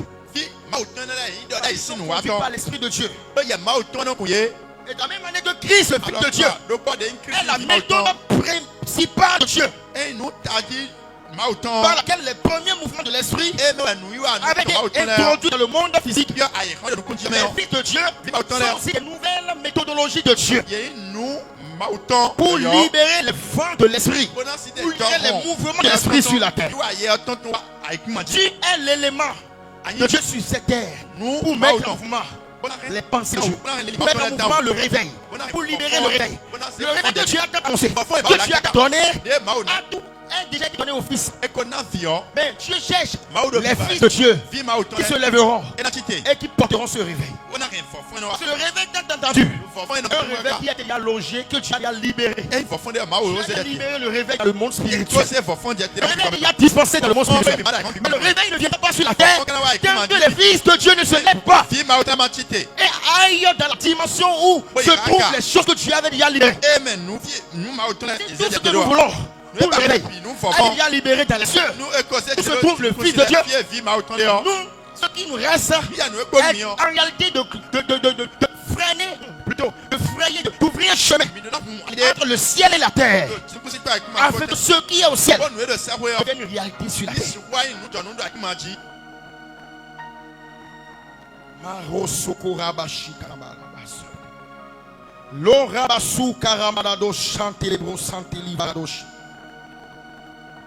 Le même pouvoir que Christ a en tant que fils unique de Dieu, et ce pouvoir que Dieu a donné à tous les enfants de Dieu, leur permettant d'opérer comme lui et de faire sur terre des œuvres qu'il a fait et plus que les œuvres qu'il a déjà fait. Jean 12, le verset, Jean 14, le verset 12. Il dit: celui qui croit en moi fera des œuvres que j'ai fait et fera des œuvres plus grandes que celles que j'ai fait. Celui qui croit en moi peut porter les dispensations que je porte. Celui qui croit en moi peut porter les mêmes dispensations que je porte. En réalité, quand je libère les dispensations depuis l'éternité, c'est le Fils de Dieu qui le reçoit dans le monde spirituel. Le Fils de Dieu accueille les dispensations. C'est pourquoi dans le monde spirituel, le Fils de Dieu est à la fois prophète et intercesseur. Parce qu'en réalité, le prototype par lequel les mouvements de Dieu viendront en manifestation est la parole et la prière. Le Fils porte lui-même la parole et la prière. Lorsqu'il porte la parole, il est le prophète entre Dieu et l'humanité. Mais lorsqu'il porte la prière, il devient Jésus-Christ homme. Dans le monde spirituel, qui intercède. Parce qu'il ne peut pas intercéder sans avoir reçu les fardeaux de Dieu. Il ne peut pas intercéder sans avoir reçu les mouvements de l'esprit, les dispensations que Dieu a données. Les choses que Dieu a données ont été suspendues dans l'atmosphère spirituelle. On est gardé par le Fils. Et il intercède. Tant que le Fils ne trouve pas d'autres prophètes comme lui et ne trouve pas d'autres intercesseurs à son image, le réveil cherché ne viendra pas. Ce n'est pas Dieu qui libère le réveil sans l'intermédiaire des hommes. Dieu ne libère pas le réveil sans l'intermédiaire des hommes. Les réveils ne viennent pas parce que Dieu les a libérés. Parce que Dieu libère toujours les réveils. Dieu libère toujours les flux de réveil. Dieu libère toujours les mouvements de l'esprit. Ces mouvements de l'esprit ne peuvent pas se manifester parce que le Fils de Dieu examine le cœur de l'église et ne trouve aucun homme prophétique, ne trouve aucun homme de la parole, aucun homme de prière semblable à lui. Car c'est une collaboration. C'est un co-ouvrage. C'est une collaboration. Nous sommes appelés à des co-ouvriers de Dieu. Des co-ouvriers de Dieu.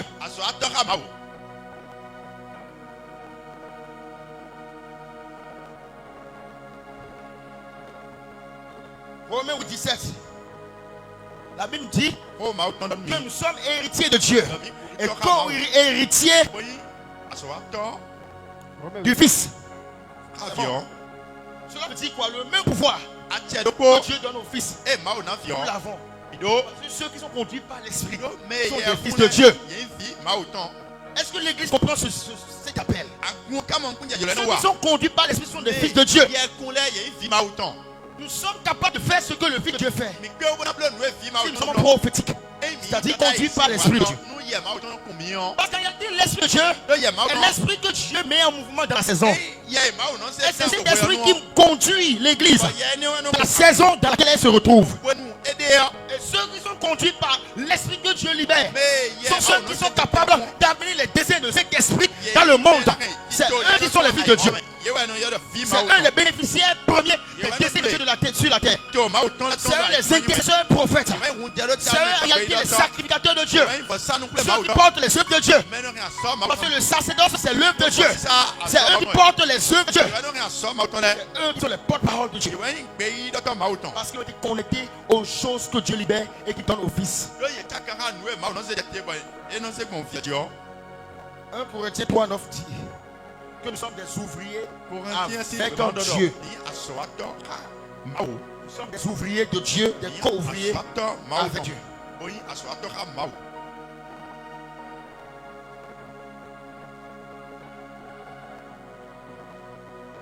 Le Christ est le premier fils de Dieu. Nous sommes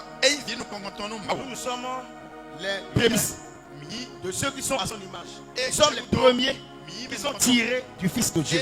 Le Fils de Dieu est tiré de Dieu. Et les fils de Dieu sont tirés du Fils de Dieu. Lorsque le Fils de Dieu œuvrait, il ne plaît pas pour attirer les mouvements de Dieu. Il parlait juste pour voir l'œuvre que Dieu a engendrée être manifestée dans le spirituel et le physique. La création, bien sûr. Le Fils ne priait pas. Le Fils de Dieu ne priait pas pour que les choses soient créées. Il parlait parce qu'il est la parole. C'est la parole qui a tout créé. C'est la parole qui a tout créé. Le Fils ne priait pas.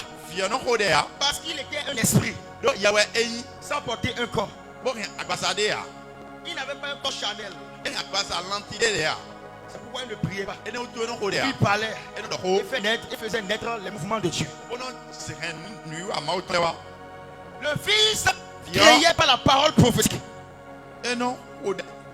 Le Fils créé par la parole prophétique. Parce que la parole prophétique est le premier moyen par lequel on active les manifestations et les mouvements de Dieu dans une saison. Toute une nouvelle de Dieu vient après une parole prophétique. Parce qu'il n'y a pas de dispensation sans parole prophétique. Les esprits qui n'ont pas de chair ne prient pas avant que Dieu agisse.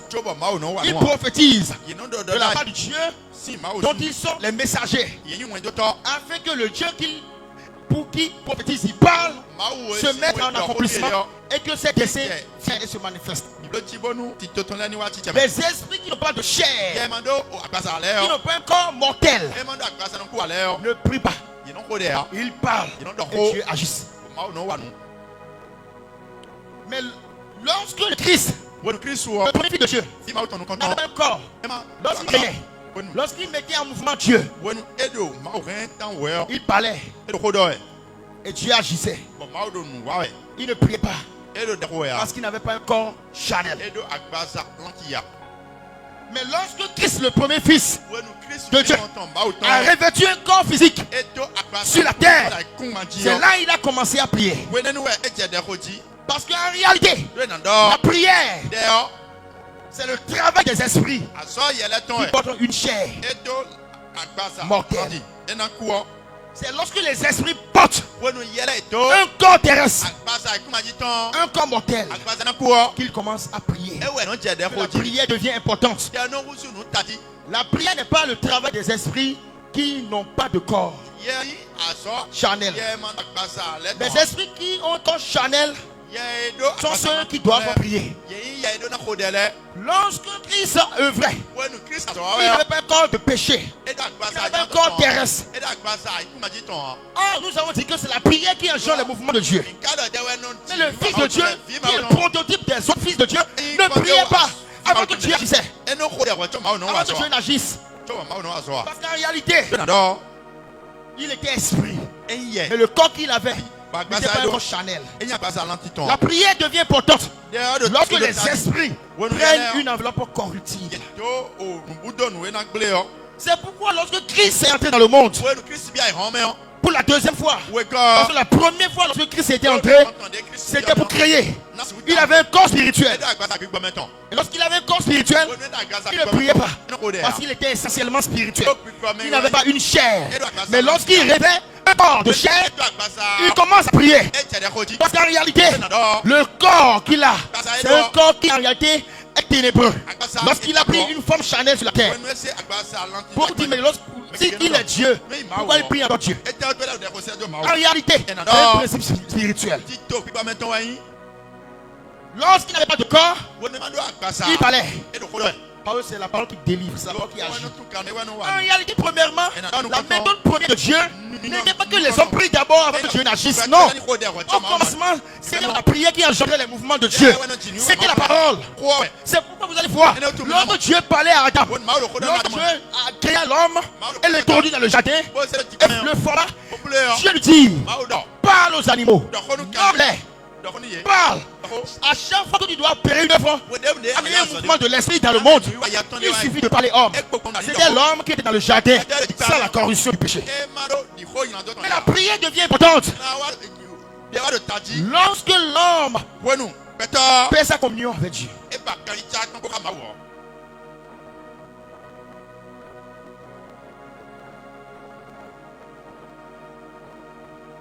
Qui est avec moi ce soir? Acclame Jésus, acclame Jésus, acclame Jésus. Dis à ton frère, tu es un partenaire de Dieu.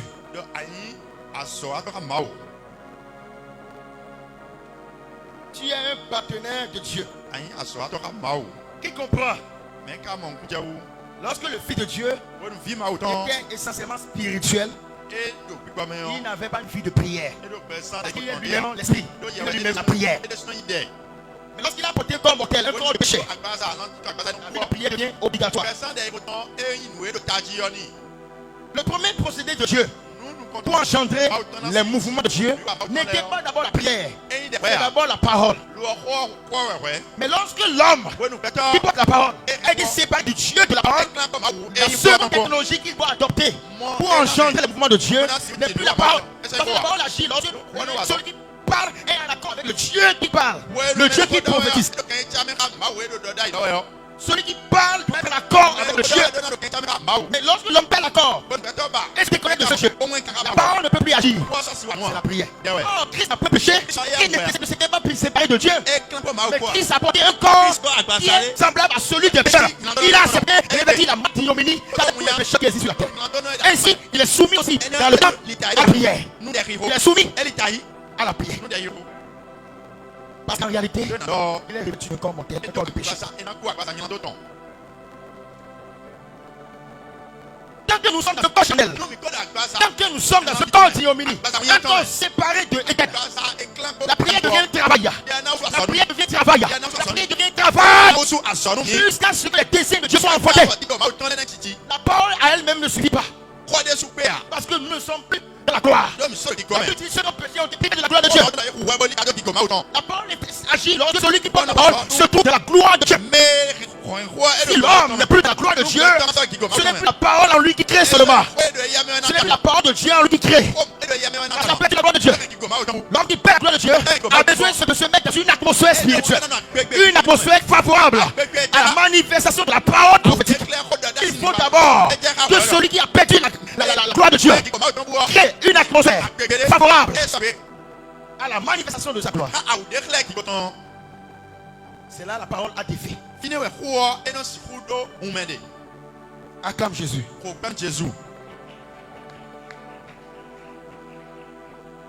Comprenons ce mystère. Avant la chute de l'homme, l'homme ne priait pas. L'homme parlait à Dieu sans la prière. Parce que son corps était revêtu de la gloire de la divinité. Prier, c'est parler à Dieu. Lorsqu'on est dans un corps qui est loin de lui, lorsqu'on est dans une atmosphère qui n'est pas favorable à Dieu, on ne parle pas de Dieu. On ne parle pas à Dieu. On prie Dieu. Prier, c'est parler à Dieu. Mais tout ce qu'on dit à Dieu n'est pas forcément la prière. Parce que l'homme dans le jardin parlait à Dieu, mais il ne priait pas. Il a commencé à prier lorsqu'il a été chassé de la gloire de Dieu. Parce que la prière était faite pour être en réalité la conséquence de la séparation dans l'homme et la gloire de Dieu.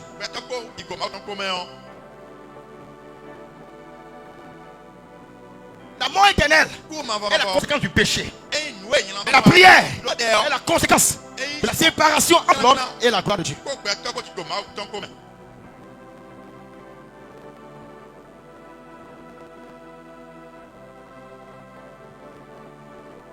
Tout ce qu'on dit à Dieu n'est pas forcément une prière.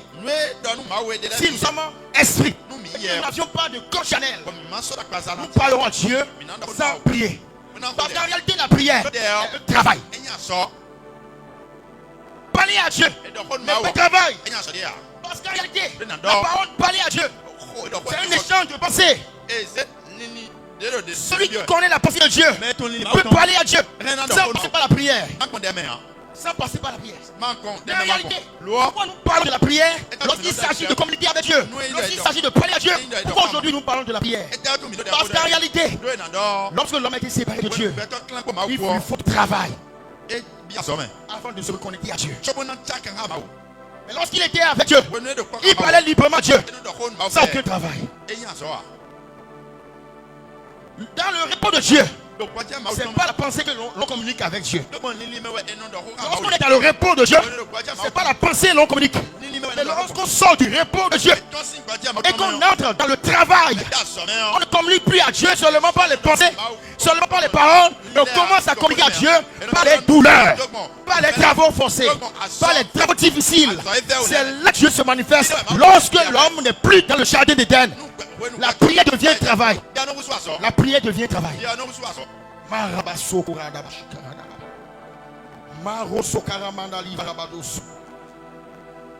Prier, c'est parler à Dieu. Mais tout ce qu'on dit à Dieu n'est pas la prière. Parce que l'on peut parler à Dieu sans prier. Si nous sommes essentiellement esprits, dans une chair de péché. Mais lorsque l'homme a été voué à la condamnation, son corps est demeuré charnel. Son corps est devenu un corps de péché. Il doit prier. Parce que prier, c'est le travail de la chair et la vie de l'esprit. Les esprits de Dieu qui n'ont pas un corps charnel ne prient plus. Ne prie pas plutôt, c'est ce que vous voulez dire. Ne prie pas pour atteindre Dieu. Ils sont la même image de Dieu. Ils sont la communication permanente avec Dieu. Toute prière est une communication avec Dieu. Mais toute communication avec Dieu, pas forcément la prière. Adam communiquait avec Dieu, mais ce n'était pas la prière. Les hommes ont commencé à prier lorsque l'humanité a été renvoyée du jardin. Le péché de l'homme a engendré la mort éternelle. Mais la séparation avec la gloire de Dieu lui a engendré des douleurs et des prières. C'est pourquoi aujourd'hui, si tu es conscient que tu es une chair, malgré que ton esprit est là, que tu es chair, la prière devient travail pour toi. Parce que sans la prière, tu meurs. Parce que depuis que l'homme est séparé du jardin, la méthode de suivi de l'homme, c'est la prière. C'est pourquoi on prie sans l'atmosphère du jardin d'Éden, sans les cieux sur la terre. Quand on prie, on se sent spirituel. Si vous ne priez pas, dans le jardin, l'homme ne priait pas. L'homme ne priait pas. Il parlait. L'homme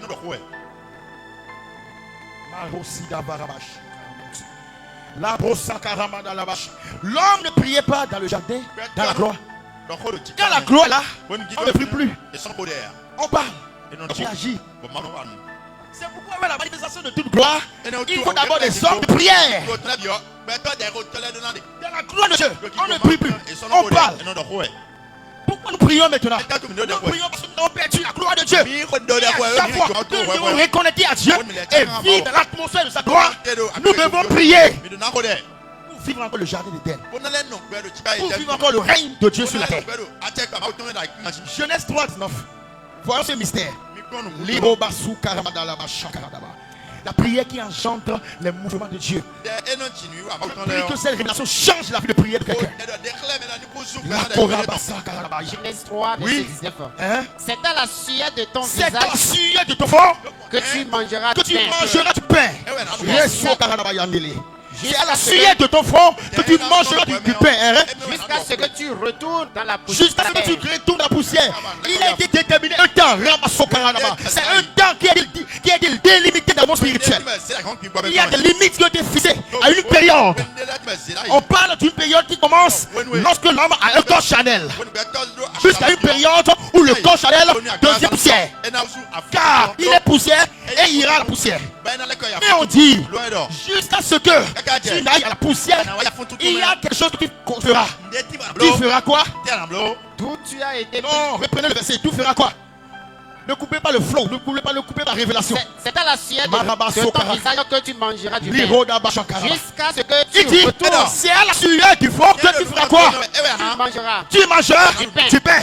Jusqu'à ce que tu retournes. Cela veut dire quoi? Tant que tu ne retournes pas à la poussière, tu mangeras la sueur de ton front. C'est là nous parlons. Dans le langage normal, ce verset parle des travaux douloureux, de la recherche de quoi? Du gain physique pour vivre. Ça, c'est la nourriture de la chair. Mais regardez la révélation qui est derrière ce passage. Selon ce que le Saint-Esprit a voulu et m'a révélé, il parle en réalité du travail de la prière. C'est pas de la prière. Depuis que tu es retiré du jardin d'Éden, tu mangeras la sueur de ton front. Tu mangeras quoi? Tu mangeras le pain à la sueur de ton front. Le jardin, il ne mangeait pas le pain à la sueur de son front. Le pain, en réalité, il est lui-même le pain. Lorsque l'homme est dans le jardin, il est un pain de Dieu descendu du ciel. Parce que dans le monde spirituel, tout ce que tu as à voir sur la terre est symboliquement représenté par un pain. C'est pourquoi, dans le désert, lorsqu'il n'y avait pas Dieu dans le désert, la présence de Dieu était manifestée par des pains qu'on appelle des mannes. C'est comme des nourritures envoyées sur la terre. Mais lorsque l'homme est pris à l'image de la parole, le plein image de Dieu, il doit manger à la sueur de son front. Il doit travailler à la sueur de son front. Il va faire quoi? Lorsqu'il était dans le jardin, il mangeait du pain. Parce que le pain, c'est la parole. Je vous ai dit que dans le jardin d'Éden, l'homme pouvait parler à Dieu. Ça veut dire qu'il mangeait le pain. Il pouvait partager le pain et en recevoir. Parce qu'en réalité, dans le jardin, c'est la parole qui gouvernait. Il n'y avait pas de prière dans le jardin. L'homme a commencé à prier lorsqu'il a été déconnecté du jardin d'Éden. Mais lorsqu'il sort du jardin d'Éden, il doit travailler à la sueur de son front. Le travail, c'est quoi? C'est quoi? La prière. Acclame Jésus. Genèse 3:19 ne parle pas seulement d'un travail physique. Parce que ce qu'on fait à la sueur du front, c'est un travail. Ce n'est pas dans une entreprise, non. Dans la révélation, c'est pas ça. Dans la révélation, Genèse 3:19 parle et révèle un labeur spirituel. Un travail douloureux. Il s'impose alors à cause de sa séparation avec Dieu. Dans le jardin, Adam vivait dans une communion fluide avec Dieu. Cette communion symbolisait le pain. Parce que le pain, c'est la parole. Adam parlait dans le jardin. Adam ne priait pas parce qu'il n'a pas été séparé du jardin. Il n'avait pas péché. Il était dans le jardin, semblable à l'image que Dieu voulait de lui. Le pain était vivant. Il était déconnecté de Dieu. Il a perdu sa communion avec Dieu.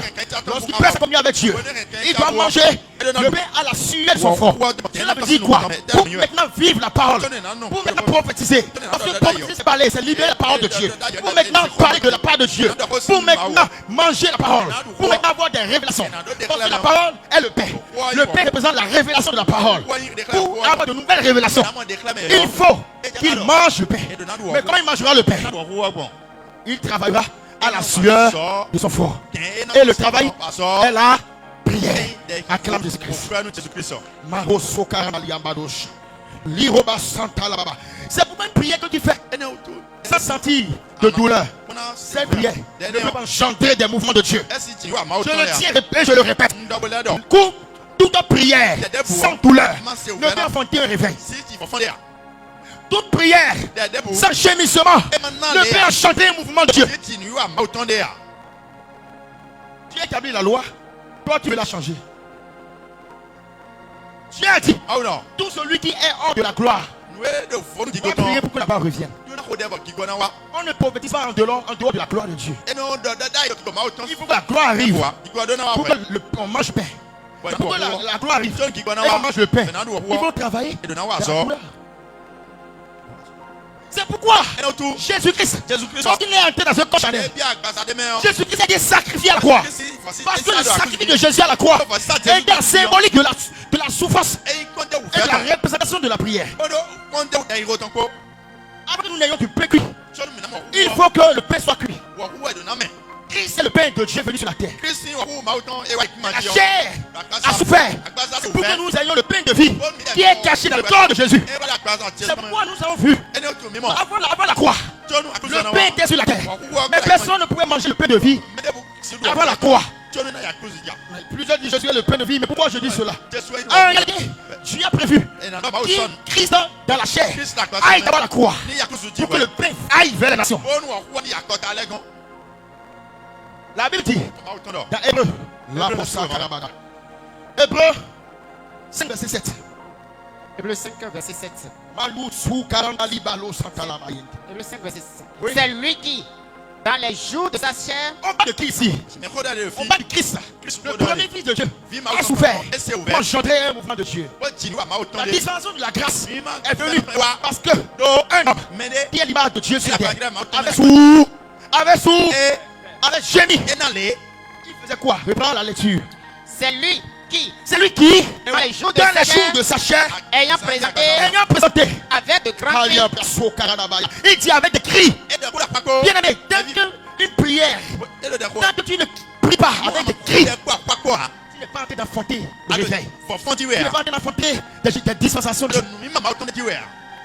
Tu ne peux pas affronter des mouvements de Dieu sans souffrir. La prière, c'est la souffrance des êtres spirituels qui sont dans des corps de péché. L'œuvre de Christ à la croix a justifié l'esprit de ceux qui croient, mais n'a pas justifié leur corps. Parce que le corps est tout marqué de péché. Le corps de Christ a souffert la croix pour que l'esprit des croyants soit sauvé. Mais le corps de Christ n'a pas souffert pour que le corps des croyants ne souffre plus. L'exemple de Christ à la croix est le prototype de la prière sacrificielle. La prière qui enfante le réveil est une prière de souffrance, une prière qui verse les larmes, une prière de cris de douleur. Car tu es dans le corps charnel. L'esprit ne peut pas être engendré sans la souffrance de la chair.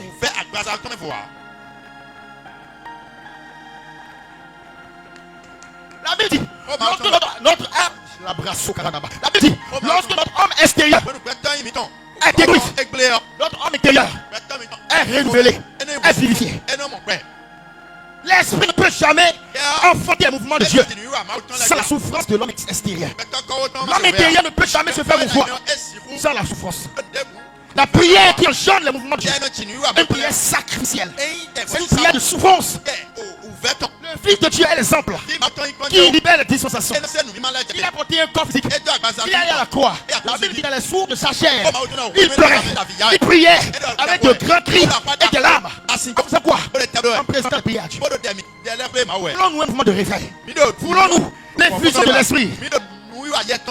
Engageons-nous dans la prière sacrificielle, la prière de gémissement, la prière qui coule le sang, les larmes, le sang, la prière d'un homme qui souffre.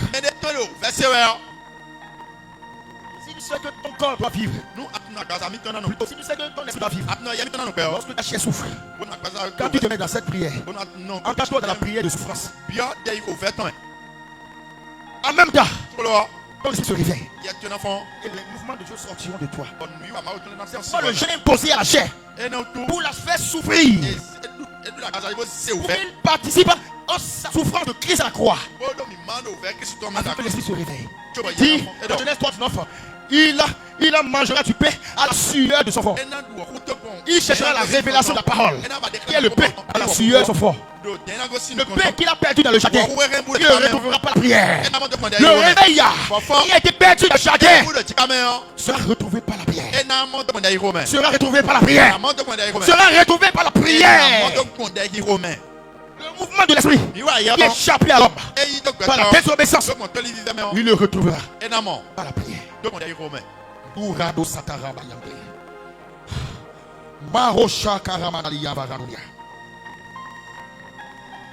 L'homme avait besoin de prier. Parce que l'esprit est caché. L'esprit est caché dans les profondeurs des entrailles. Les choses de Dieu en lui ont été cachées par cette enveloppe qui l'entoure.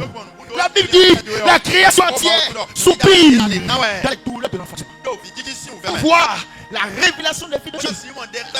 La création peut souffrir juste pour voir l'ascension des fils de Dieu et l'intercession prophétique.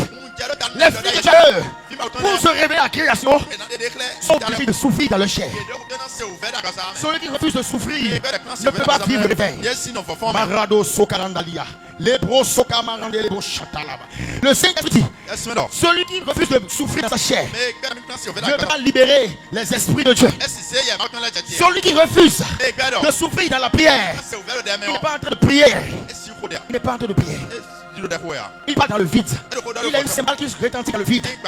Parce que sa parole n'est pas dans la gloire de Dieu. Tout ce que tu dis à Dieu sans souffrir, il ne l'écoute pas. Parce que ton corps est l'enveloppe tel qui t'empêche de te connecter à lui. Alors, quelle est la prière que les apôtres ont fait dans la chambre haute? Quelle est cette type de prière? Je vais comprendre. Quand j'ai pris ma Bible, j'ai demandé à Dieu quelle est cette type de prière qui a fait engendrer la puissance de Dieu. La promesse est certaine. Il dit, vous recevez puissance. Les 5 questions suivantes sur vous, vous serez mes témoins. Quel est ce type de prière qui a fait ouvrir le ciel? Prière de souffrance. Les disciples savaient comment Jésus priait. Comment Jésus s'éloignait et priait. Quand Jésus les a dit, montez, séparez-vous. Quand Jésus les a dit, je vais ma puissance, ils ont plutôt obéi à Dieu. Et ils se sont montés. Ils se sont rappelés de comment Jésus priait. Avec les larmes, avec le sang. Si vous voyez quelqu'un trimballer, quelqu'un se taper, quelqu'un se blesser, quelqu'un se fermer en lui, et réclame Dieu, vous direz qu'il est féticheur. Vous direz qu'il est dans la cabane juive. Vous n'avez rien compris. Parce qu'en réalité, ceux qui sont dans le monde des ténèbres, ils ont copié la prière sacrificielle chez nous, les fils de Dieu. Vous voir dans le monde des ténèbres, les féticheurs peuvent atteindre une dimension dans laquelle ils prient leur Dieu jusqu'à ce que le chair devienne faible. Ils entrent en extase et commencent à vivre une réalité spirituelle. Vous pensez pas le diable. Oh, cette technologie nous a été donnée. La prière de réveil, la prière qui enchante les mouvements de Dieu, c'est la prière de souffrance. Il dit dans Genèse 3:9, tu mangeras à base de la souffrance. Il dit à la femme, toi tu enfanteras dans la douleur. En réalité, l'homme spirituel prend l'image des deux conséquences de la séparation du jardin. La première image, c'est l'image de l'homme. Il travaillera à la douleur, à la sueur de son corps. Cela veut dire que notre esprit doit prier parce que notre chair doit souffrir la sueur de son front. Certains prient même, la sueur ne monte même pas. Il dit je prie dans le cœur. Oui, la prière dans le cœur, c'est prière. Ce n'est pas c'est prière, c'est méditation. Lorsqu'on parle à Dieu dans le cœur, c'est méditation de l'âme. Ce n'est pas mauvais. Mais la prière qui enfante la dispensation se fait dans le travail, se fait dans la douleur, se fait dans la sueur. Et cette prière engendre effectivement des mouvements de Dieu. Acclame Jésus.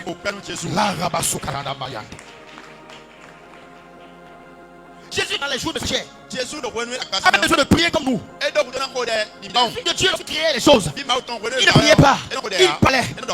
Mais lorsqu'il porte le corps, il ne parlait plus seulement, il priait avant de parler. Les filles de Dieu que nous sommes en même temps des prophètes et des intercesseurs. Les prophètes, nous parlons à Dieu, nous parlons aux hommes. Mais avant d'être prophètes, nous devons être intercesseurs. L'intercession, c'est lorsque nous travaillons. Nous faisons souffrir notre chair afin que notre esprit accouche et engendre les desseins de Dieu.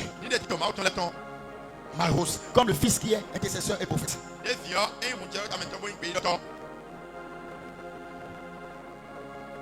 Après la chute, il a changé. L'homme est chassé du milieu de la présence de Dieu. Depuis ce moment, il doit travailler. La prière d'accouchement, c'est une prière de travail. C'est une prière où l'homme gémit à la sueur de son corps. C'est aussi une prière d'accueil subit des douleurs. Il dit femme, tu enfanteras dans la douleur. Il dit à l'homme, tu travailleras. Tu ne mangeras point à la sueur. Il ne mangera point sans verser des sueurs. Sans le travail. L'homme spirituel est cet homme qui en réalité doit avoir des douleurs dans la prière afin d'enfanter le spirituel dans le visible et aussi doit accoucher avec douleur.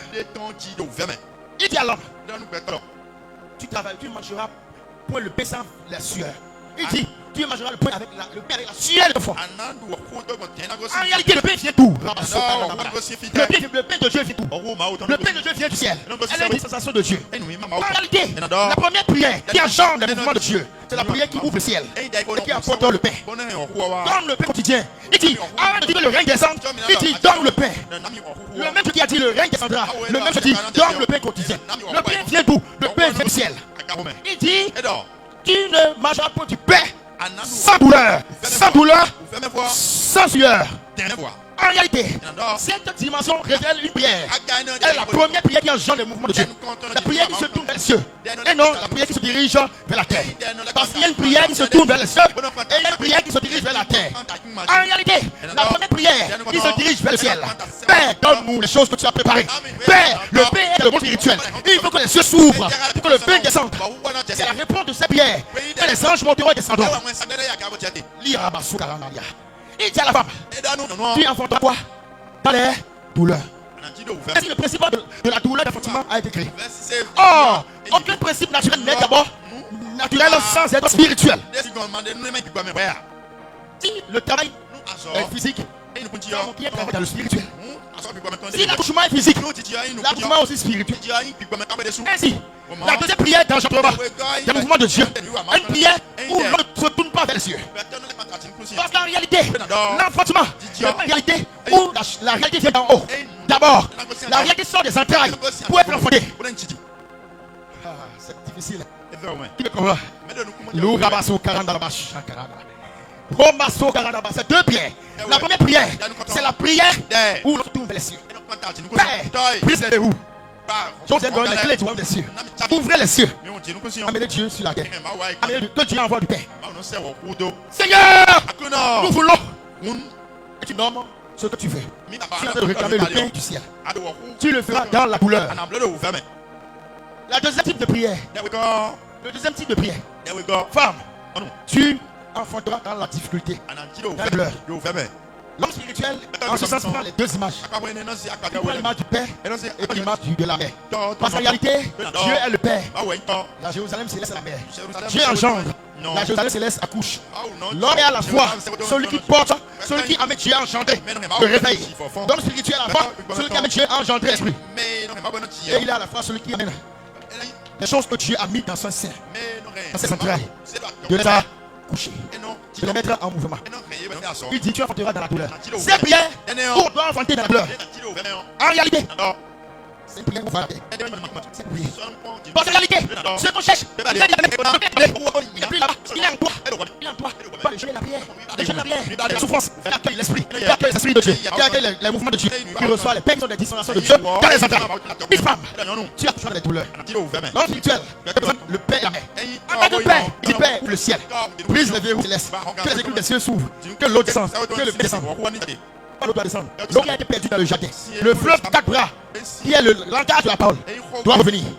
Mais il dit, je dis à la femme, tu enfanteras dans les douleurs. Cela veut dire quoi? Cette prière ne se tourne pas vers les cieux. Car celui qui prie a pratiqué la première prière qui a ouvert les cieux. Ce qui est venu des cieux est entré dans ses entrailles spirituelles. Alors, si l'on reçoit les choses que Dieu a révélées d'avance, est-ce qu'il faut faire un retour pour que ces choses commencent à se manifester? Il faut quoi? Les accoucher.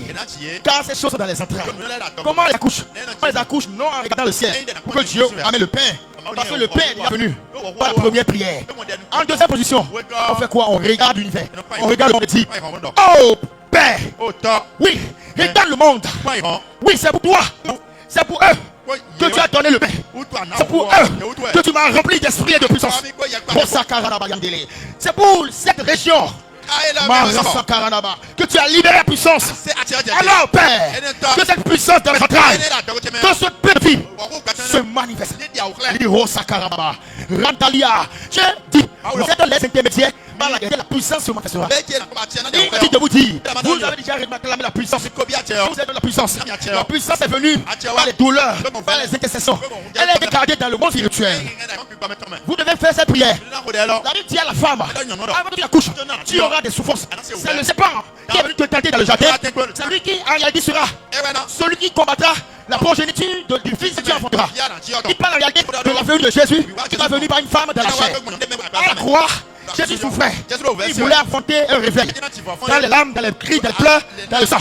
Jésus a été confronté à ce que Satan a fait.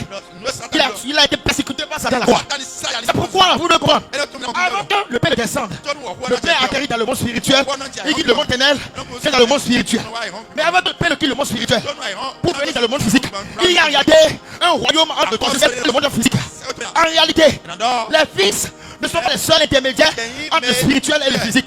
Il y a aussi les démons. Il y a aussi les agents du diable. Qui sont de détruire la progéniture de la femme. La procédure de la femme, c'est le fils. Christ est le fils né de la femme. Les fils sont ceux qui sont porteurs des saints de Dieu. Avant que les choses ne viennent du ciel, il y a un combat qui est né dans le deuxième ciel, entre la terre et le ciel. On me rappelle ce que Satan a fait à la croix. Ce que Satan a fait en persécutant Jésus, en réalité est le combat qui déclenche le mouvement de Dieu. La prière ne consiste pas seulement dis Père, ouvre les cieux pour que le pain descende, pour que les anges descendent, pour que le réveil arrive. Non, c'est une étape. La deuxième étape, il faut faire le combat. Il faut quoi? dégager l'atmosphère. Car celui qui combattra la postérité de la femme, c'est Satan. Il a établi son royaume dans le monde spirituel, en dessous du troisième ciel. Le monde spirituel est divisé en deux. Il y a le troisième ciel où règne le Fils et le monde des ténèbres où règne Satan. Satan combattra la femme. Il attaquera la postérité de la femme, qui est le Christ. Comme nous sommes aussi une lignée du Fils, parce que le Fils est le prototype. Nous sommes aussi combattus lorsque nous prions. C'est pourquoi nous prions parfois. Et Dieu envoie le réveil. Et le réveil ne se manifeste pas. Le Fils garde les flux pour que nous nous lèvons dans la prière. Mais lorsque le Fils garde et que nous intercédons, pourquoi le réveil n'arrive pas? Parce que dans le monde spirituel, Satan a des agents dans le ciel. Quand je dis ciel ici, je ne parle pas du troisième ciel. Ils sont entre ciel et terre. Ils sont logés dans l'atmosphère, dans les airs. Pour bloquer quoi? Ils ne bloquent pas les prières. Lorsque Dieu engendre, c'est que leur prière était déjà, et leur œuvre a été déjà anéantie. Ils bloqueront les prières de ceux qui ne prient pas efficacement. Mais ceux qui respectent les lois spirituelles, il ne bloquera pas leurs prières, mais il bloquera leur exaucement.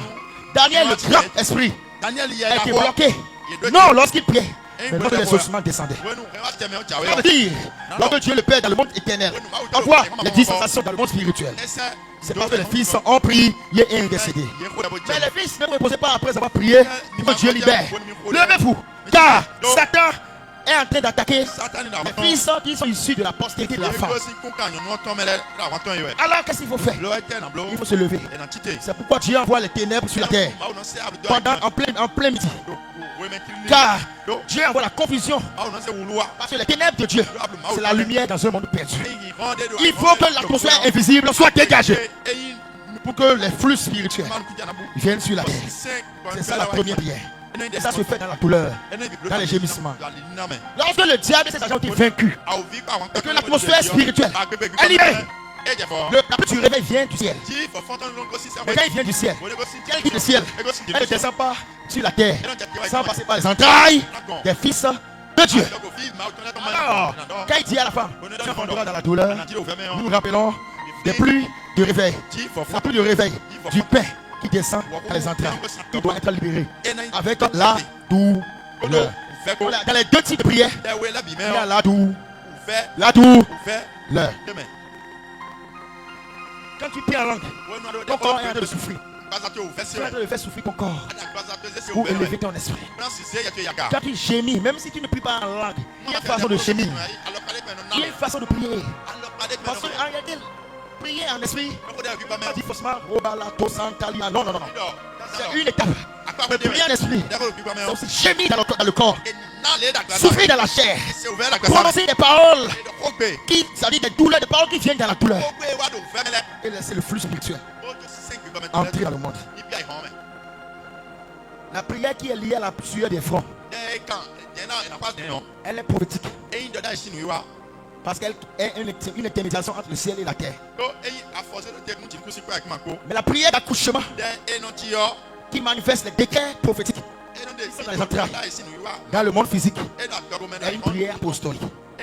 Parce que c'est une prière qui a le règne prophétique dans le visible et dans le physique. Père, donne-nous le pain au quotidien. C'est la prière prophétique. Père, que ton règne vienne sur la terre. C'est une prière prophétique apostolique. Elle est apostolique. Parce qu'en réalité, elle a mis les décrets prophétiques sur la terre. Tout ce qui est apostolique doit être prophétique. Mais tout ce qui est prophétique doit être apostolique. Père, donne-nous le pain du ciel. Elle est prophétique. C'est la douleur, la douleur de prière, de travail. Père, que ce qui envoie, c'est la prière apostolique. Tu la crois, tu avais la prière prophétique. Il priait. Non pas que le réveil entre dans le monde, mais il priait à la croix, pour que le réveil vienne du ciel et arrive sur la terre. Et quand il priait, Satan s'est levé. Car on dit que Satan va combattre la postérité de la femme. Il y a une guerre entre le ciel et la terre. Lorsque Jésus était à la croix, il s'est levé parce qu'en réalité, la prière de Jésus était la bonne prière prophétique. Elle est verticale. C'est pourquoi Satan aussi s'est levé verticalement. Pour bloquer, Satan ne peut pas bloquer des prières lorsqu'elles sont efficaces. Mais il peut bloquer les ossements. Notre Dieu envoie les ossements. S'il n'est pas vigilant dans le combat. Jésus a intercédé sur la croix pour une génération nouvelle. Il a été enfanté depuis le Père. Il a été envoyé sur la terre. Mais la prière apostolique n'est pas une prière où le Fils de Dieu entend Christ fait. Ce n'est pas Dieu qui va le faire à notre place. Il a envoyé les apôtres dans le monde. Mais avant d'aller horizontalement, allez verticalement. Car verticalement, vous contiez la dimension prophétique. Vous travaillez dans la couleur. Comment j'ouvre le ciel. Après la dispensation divine, quitte les qualités, traverse le spirituel et vient dans le physique. Mais il dit, allez à la chambre haute. Sautez. Ce n'est plus vertical. Parce que ceux qui font dedans est à la fois vertical et apostolique et horizontal. Il faut que ceux qui viennent en haut restent en nous, mais qui ne demeurent pas en nous, qui aillent à les contrer. La puissance de Dieu est déjà en toi. Si tu es conscient, mais si elle n'est pas déjà là, tu peux la réclamer. Mais dans la douleur, Père, donne le pain quotidien. Parce que personne ne peut manger du pain sans cela de ses foi. Quand le pain est là, Dieu te donnera le discernement de savoir. Mais lorsque le pain vient dans tes entrailles, c'est la parole, la puissance et son esprit. Tu ne prieras plus qu'il vienne. Tu prieras pour qu'il sorte de toi. Et que l'atmosphère de lieu où tu es soit inondée de l'esprit du réveil. Acclame le Dieu l'esprit des prophètes.